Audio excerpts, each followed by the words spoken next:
Hi friends, welcome to Nasima Cookhouse.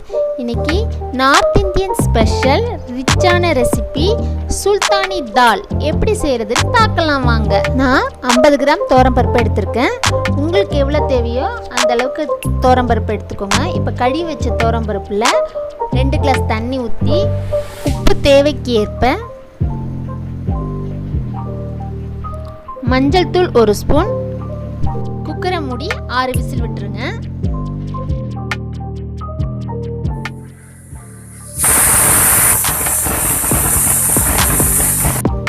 வேக வச்ச பருப்பை நம்ம ஒரு பேனில் மாற்றி அதை 2 மினிட்ஸ் நல்லா குக் பண்ணுங்க. லோ ஃப்ளேமில் வச்சு குக் பண்ணுங்க. 50 கிராம் பருப்புக்கு 100 ml ஃபுல் க்ரீம் மில்க் நான் எடுத்திருக்கேன். அதை அந்த பருப்போடு சேர்த்து நல்லா மிக்ஸ் பண்ணிக்கிட்டே இருங்க. அதே மாதிரி கர்ட் வந்து 50 ml, அதையும் அதில் ஊற்றி நல்லா மிக்ஸ் பண்ணிக்கிட்டே இருக்கணும். இப்போ பாருங்கள், எல்லாம் ஒன்றோடு ஒன்று சேர்ந்து நல்லா க்ரீமியாக இருக்குது பாருங்கள். இதை 2 நிமிஷம் மூடி போட்டு குக் பண்ணுங்கள். இதை அப்படியே குக் பண்ணதும் தனியாக எடுத்து வச்சுருங்க. பேனில் 1 ஸ்பூன் நெய் ஊற்றி 1/2 ஸ்பூன் ஜீரகம் சேர்த்து நல்லா வதக்கிக்கணும்.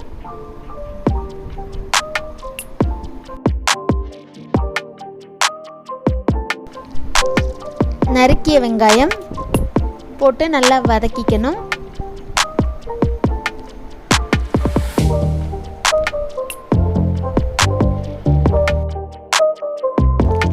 நம்ம பொடியாக நறுக்கின பூண்டு, இஞ்சி, பச்சை மிளகாய்,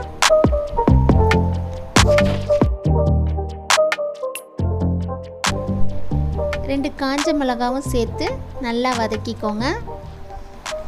அதை ஒரு மூடி போட்டு 2 நிமிஷத்துக்கு அப்படியே குக் பண்ணோம். 2 நிமிஷம் ஆயிடுச்சு. நல்லா வெங்காயம்லாம் குக் பண்ணியாச்சு. இதில் 1 ஸ்பூன் மிளகாய்த்தூள் சேர்த்து நல்லா வதக்கிக்கணும்.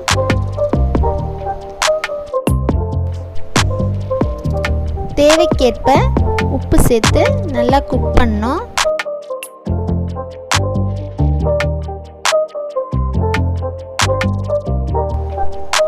கோல்டன் ப்ரௌன் வர வரைக்கும் வதக்கி எடுத்துக்கணும்.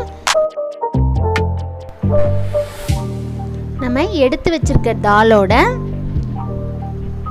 நம்ம வதக்குனதையும் சேர்த்து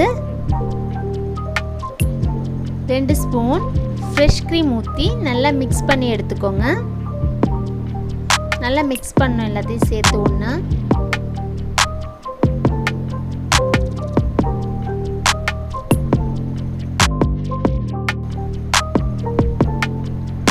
இதை ஒரு பவுலில் ட்ரான்ஸ்ஃபர் பண்ணி பொடியான நறுக்கிய கொத்தமல்லியை அது மேலே தூவி நம்ம சர்வ் பண்ண வேண்டியதான். அருமையான க்ரீமியான சூடான சுல்தானி தால் ரெடி. இதை நம்ம சப்பாத்தியோடையும் ரைஸோடையும் சேர்த்து சாப்பிட்டா நல்லாயிருக்கும். தேங்க்யூ.